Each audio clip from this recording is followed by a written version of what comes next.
Hi folks, Mr. Rosenleif coming at you for this week's U.S. history lesson, followed by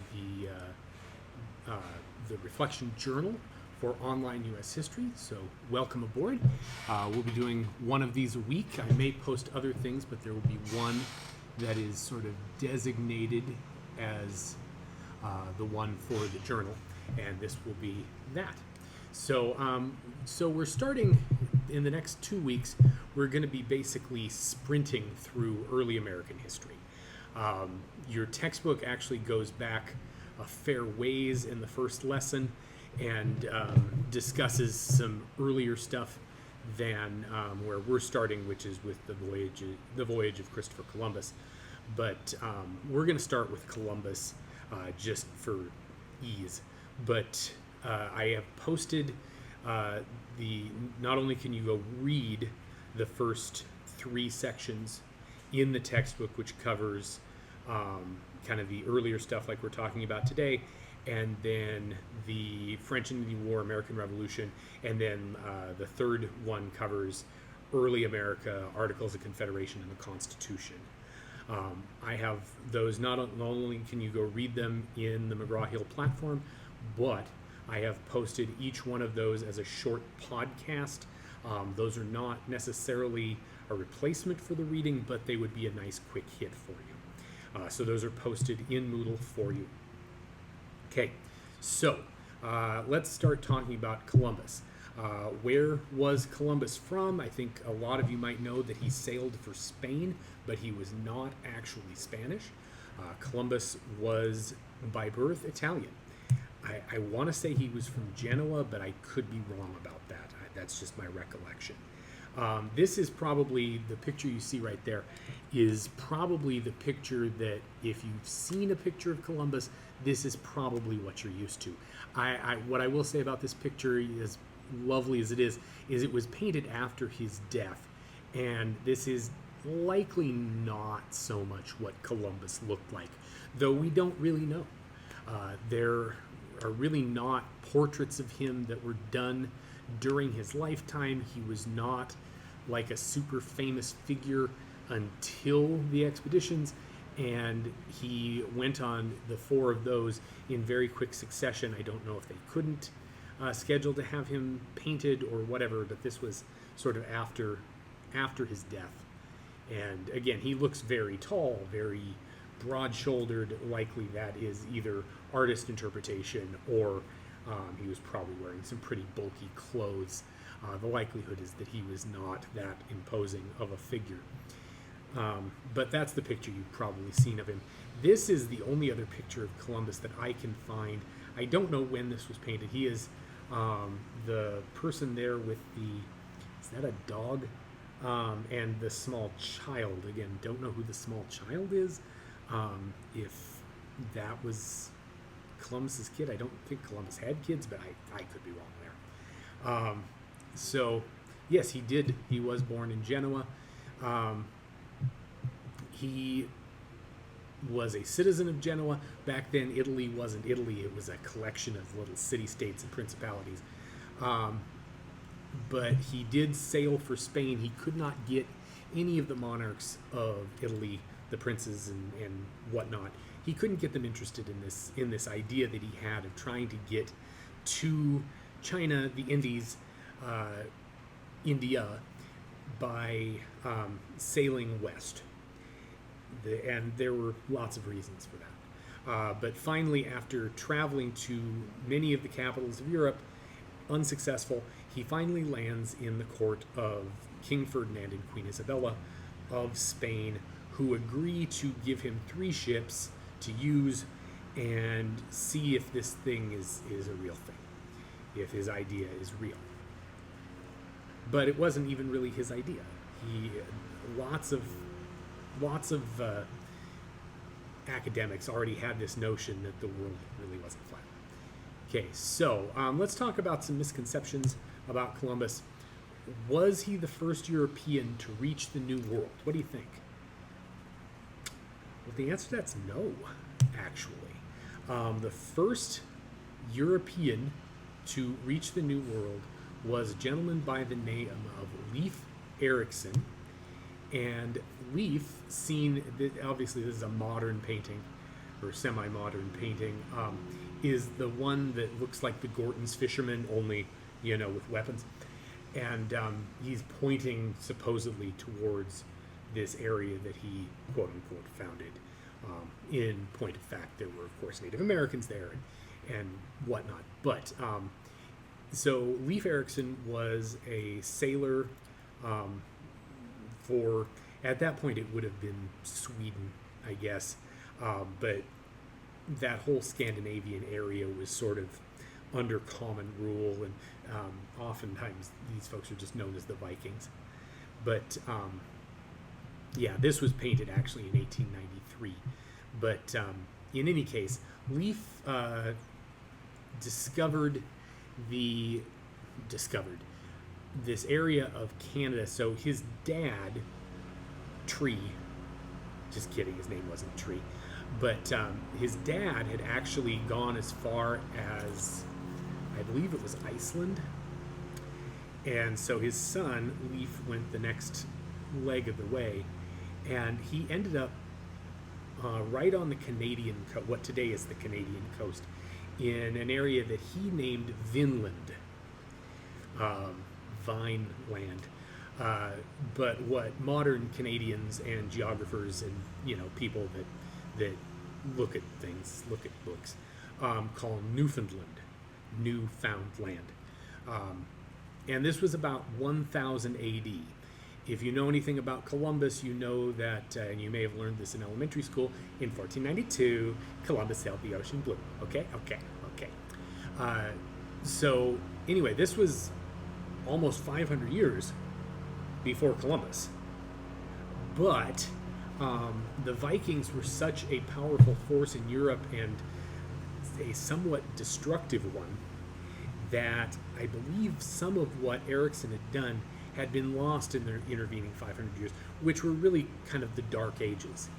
It wasn't until the 1300s, early 1400s, that you start to see the Enlightenment really taking effect, and some of these lessons start coming back.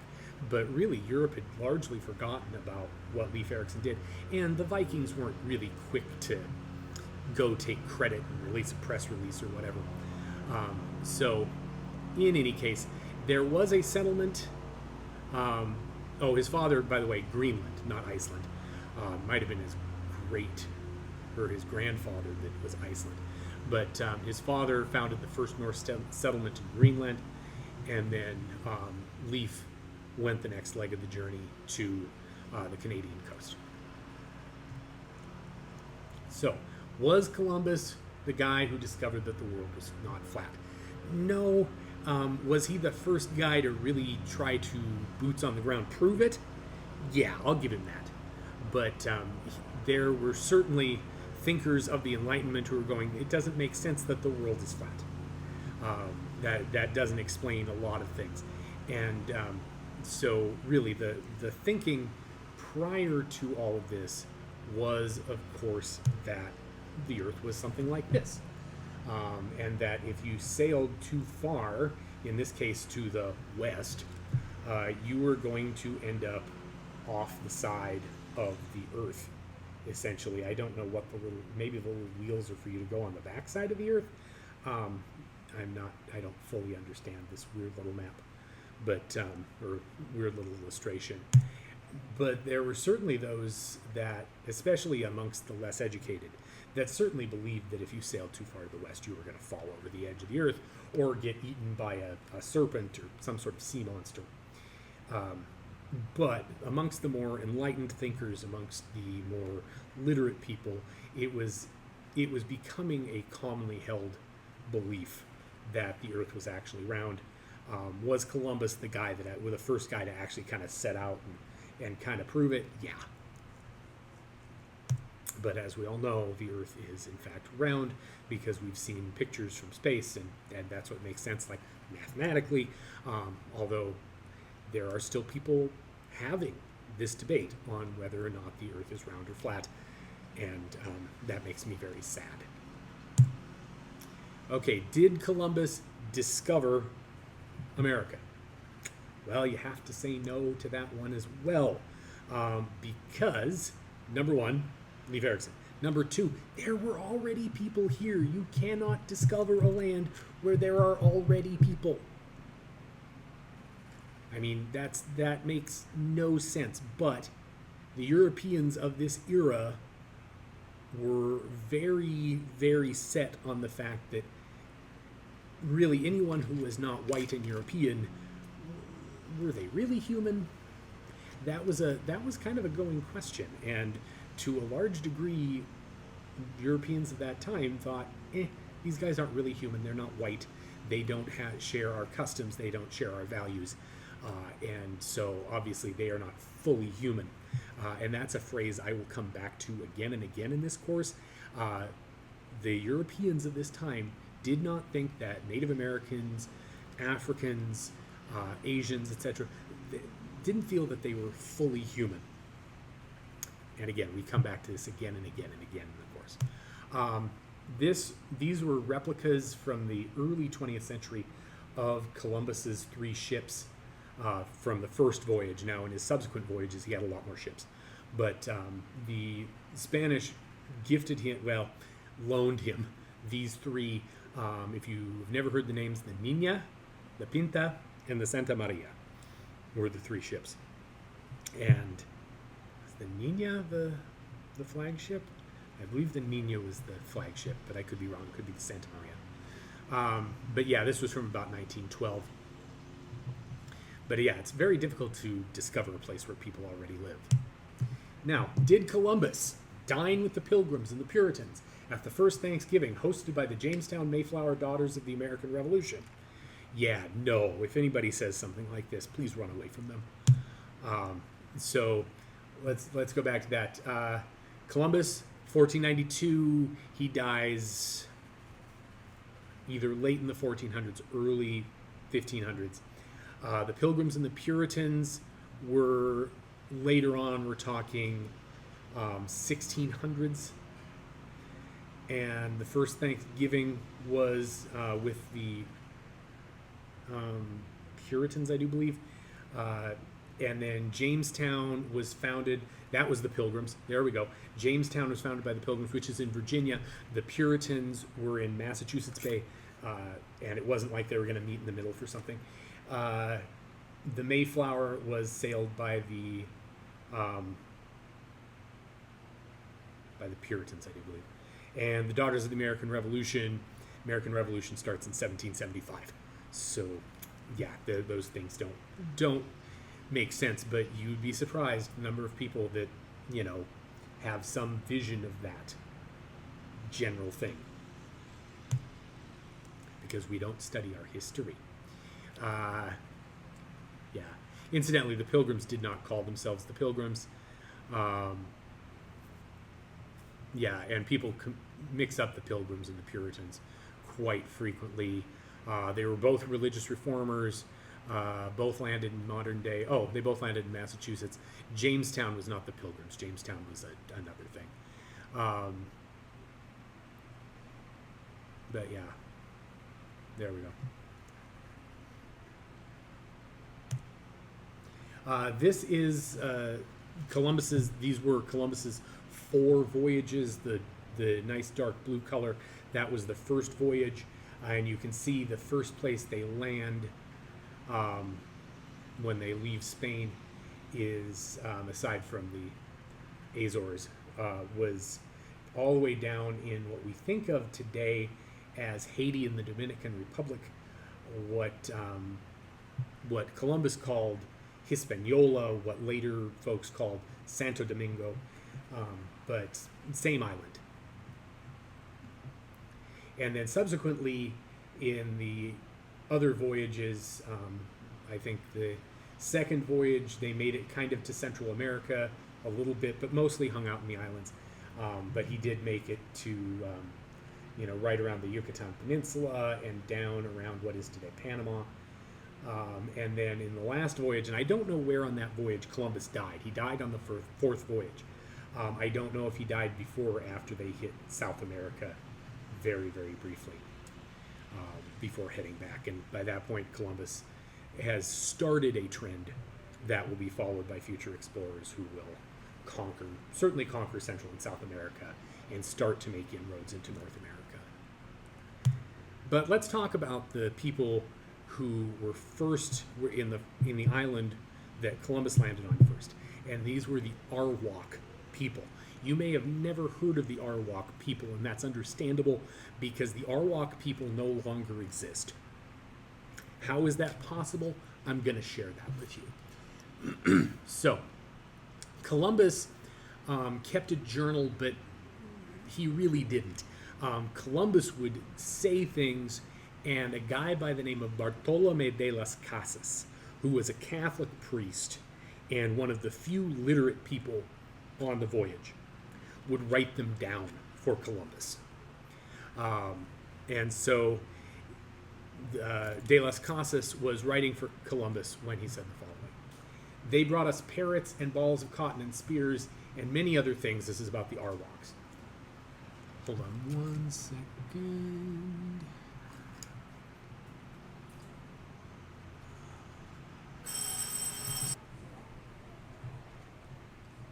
And I apologize, someone came in to give me a sign-off sheet. So, they brought us parrots and balls of cotton and spears and many other things, which they exchanged for the glass beads and hawk's bells. So they brought Columbus and his allies these things that were very, very valuable to them. And in exchange, Columbus and these other explorers would give them trinkets, basically, things that were of very little value to them. And but the native population thought they were quite pretty. They willingly traded everything they owned. They were well built with good bodies and handsome features. So far this doesn't sound so bad. I mean, he talks about them being a bit naive, but well built, good bodies, handsome features. Okay, that doesn't sound bad. They do not bear arms and do not know them. For I showed them a sword. They took it by the edge and cut themselves out of ignorance. Ignorance. These were people that had never seen a metal sword before. They really didn't have lots of metal. They had a very minimal amount of gold, and they didn't have steel or anything like that. Hold on 1 second again.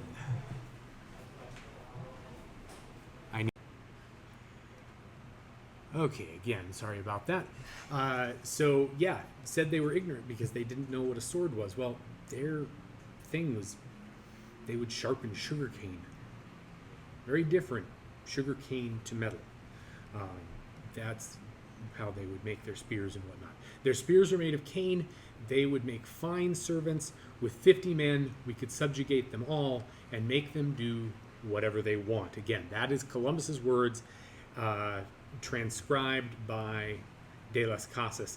Maybe it was, yeah, it might have been translated because I bet Columbus was writing in Italian, and obviously they wanted journals in Spanish.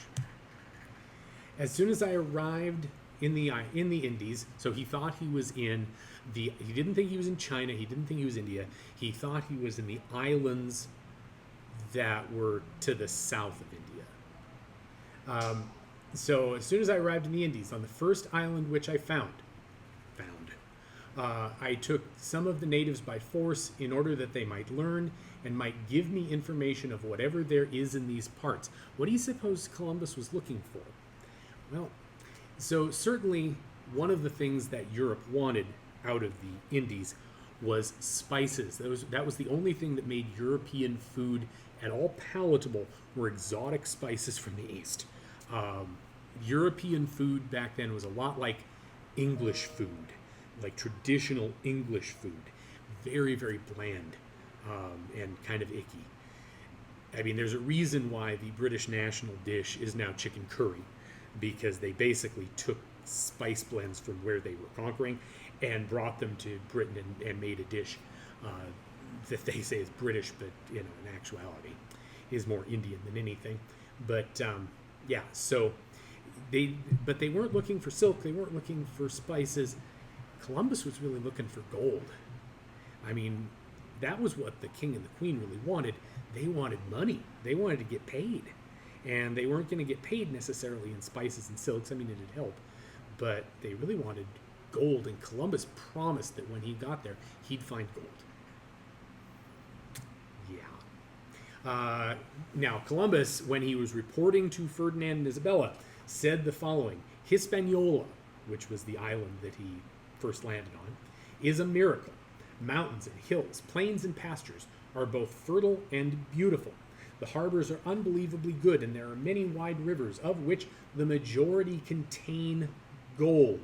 There are many spices and great mines of gold and other metals. Yeah, that was complete and utter baloney. Now, I do think at that time, Hispaniola certainly was fertile, but as far as, I mean, they had mountains, but as far as harbors being great, maybe there were certainly not wide rivers full of gold. There was very little gold in Hispaniola, but again, Columbus had promised gold, and he wanted to go back. He was sure, kind of like people that run Ponzi schemes.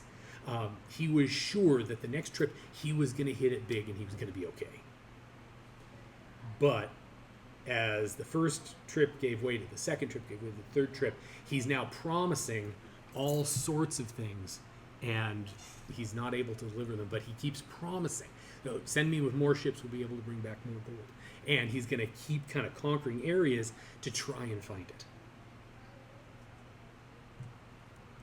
Here is Columbus talking to Ferdinand, who's the guy on the left, up by the throne, and Isabella, his wife, on the right.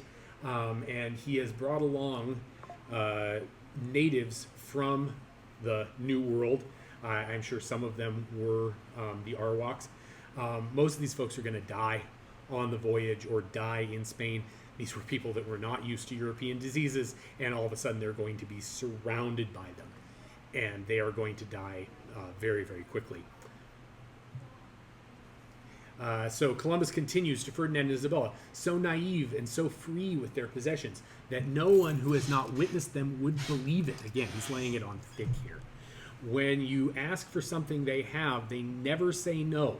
To the contrary, they offer to share it with anyone, as much gold as they need and as many slaves as they ask. Yeah, this again, he's laying it on pretty thick here. Were the native people, trusting and generous? Yes, of course. But were they offering themselves up as slaves? Not so much. They were being forcibly taken as slaves. Now, the historian Howard Zinn, in his book, A People's History of the United States, says the following about sort of the impact of Columbus's voyages, especially when he stopped at Hispaniola, what is today Dominican Republic, Haiti. When it became clear that there was no gold left, the Indians were taken as slave labor on huge estates, known later as encomiendas, and this happened actually throughout the areas that Columbus conquered and later on. It wasn't just Columbus, but Columbus kind of starts the trend. They were worked at a ferocious pace and died by the thousands. That, again, according to Howard Zinn. Zinn continues. By the year 1515, there were perhaps 50,000 Indians left. By 1550, there were 500. A report of the year 1650 shows none of the original Arawaks or their descendants left on the island. So in the space of a little over 100 years, 135 years, we went from 50,000 native peoples on Hispaniola, 50,000, to 500, and finally to 0. Absolutely 0. How does this happen? Well, De las Casas is going to tell us. Endless testimonies prove the mild and pacific temperament of the natives, but our work was to exasperate, ravage, kill, mangle, and destroy. Small wonder then if they tried to kill one of us now and then. So De las Casas is saying what Columbus wouldn't, that these people, while they were typically mild and were kind of go with the flow people, once they started being cracked down upon, they're going to try and fight back. But the problem was they didn't have the technology to effectively fight back. Again, they were dealing with sharpened sugarcane, which incidentally will mess you up. Don't get me wrong. But it's no match for people with swords and muskets. Now, muskets, by the way, hard to hit the broadside of a barn with a musket unless you really know what you're doing. But from close range, musket's going to mess you up. The Admiral, Columbus, it is true, was blind as those who came after him, and he was so anxious to please the king that he committed irreparable crimes against the Indians. Again, Columbus promised him the moon and the stars and the sun, and he got a star. And so Columbus had to keep working people, try and find that gold, because that was the only thing that Ferdinand and Isabella were really interested in. The spices, the silks, other things, yeah, that'd be nice, but it was gold. They wanted gold. They needed to pay for this. They had shelled out considerable money to put Columbus on this trip, and they needed to make sure it was paid for. Thus, husbands and wives were together only once every 8 or 10 months, and when they met, they were so exhausted and depressed on both sides, they ceased to procreate. So there were no more children being born after a time. If you're not fed and you're exhausted, even the urge to make more people sort of goes away. Your body goes into a mode of it's trying to protect you. It's looking out for number one. For the newly born, they died early because their mothers, overworked and famished, had no milk to nurse them. And for this reason, while I was in Cuba, so this is talking about the island next door, Cuba, 7,000 children died in 3 months. 3 months' time, 7,000 children. Nowadays, we would call that genocide. But that term hadn't been invented. Some mothers even drowned their babies from sheer desperation. I want you to imagine that. And it's not pleasant to imagine, but I want you to imagine. You're a parent, and your legitimate options are to protect your child. You're going to either let it starve, let it live, but starve to death, or you can put it out of its misery, for lack of a better term. You can drown the child. I mean, it's an impossible choice. How do you make that determination?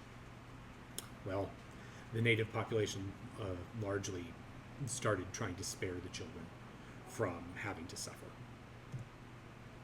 In this way, husbands died in the mines, wives died at work, and children died from lack of milk. So those the children that were not killed directly, they starved to death. Because again, when you are starving, your body looks out for you.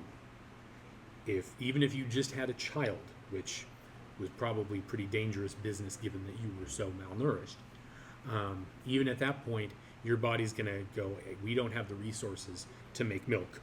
We need to keep you alive as long as possible, conserving basically every ounce of whatever you can put in you to keep you alive. And that's going to mean no milk for a child. And in short time, this land, which was so great, so powerful, and fertile, was depopulated. So that was a very depressing little story and examination of some documents and some testimonies from that time period. So in your reflection journal this week, I want you to think about the impact on the people that Columbus encountered, these human beings that Columbus encountered that he really didn't think were real human beings.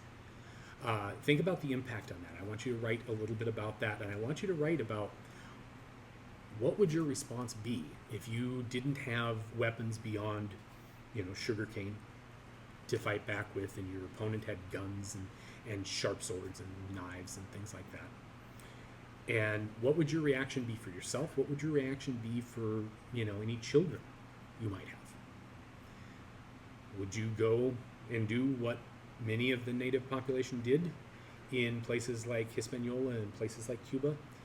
Or would you try another solution? And how successful might you be?